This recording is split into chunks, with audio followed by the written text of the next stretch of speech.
ఒక్కోసారి ఒక్కో ట్రెండ్ నడుస్తుంది.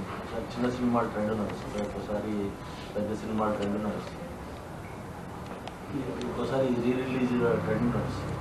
ఉన్న అన్ని సినారియాల్లో థియేటర్స్కి జనాలు బాగానే వస్తున్నారు, ఓటీటీలో కూడా బాగానే చూస్తున్నారు.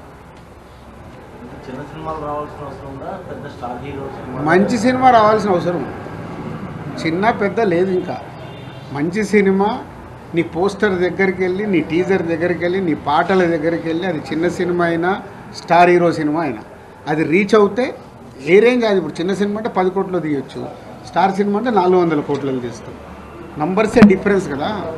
అల్టిమేట్ కాంటెంట్ ప్రేక్షకుడికి రీచ్ అవుతే పోస్టర్ దగ్గర నుంచి టీజరు, సాంగ్, ట్రైలరు అన్నీ వాళ్ళకి ఎగ్జైట్మెంట్ అవుతే చిన్న సినిమాలు కూడా ఫుల్ చేస్తున్నారు కదా.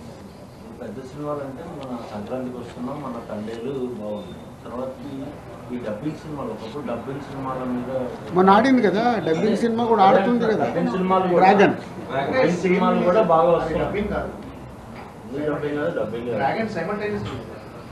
ఓకే ఓకే డబ్బింగ్ సినిమా వస్తుంది. డబ్బింగ్ సినిమా వల్ల తెలుగు సినిమాల పర్సంటేజ్ ఏమన్నా తగ్గుతుంది? అదేముండదు. అరే అక్కడ థియేటర్లు ఖాళీగా ఉంటే మళ్ళీ పర్సంటేజ్ అంటారంటే, మరి మా థియేటర్లలో సినిమాలు లేవు. మీరు ఇప్పుడు చిన్న సినిమా పెద్ద సినిమా థియేటర్లు ఖాళీగా పెట్టుకున్నారు. ఏ సినిమా వచ్చినా వేయడానికి ఎగ్జిబిటర్స్ రెడీగా ఉన్నారు.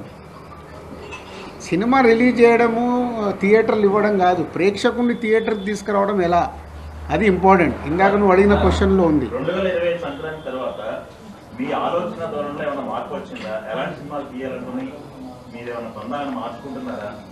నువ్వు మిస్ అయినట్టు నువ్వేను. గేమ్ చేంజరు సంక్రాంతికి వస్తున్నాం ప్రెస్ మీట్ పెట్టిన రోజే చెప్పా. 2 సినిమాలు రిలీజ్ కాకుండా ముందే నేను చెప్పాను. ఉన్నావు కదా, మరి ఆ రోజే చెప్పాను కదా.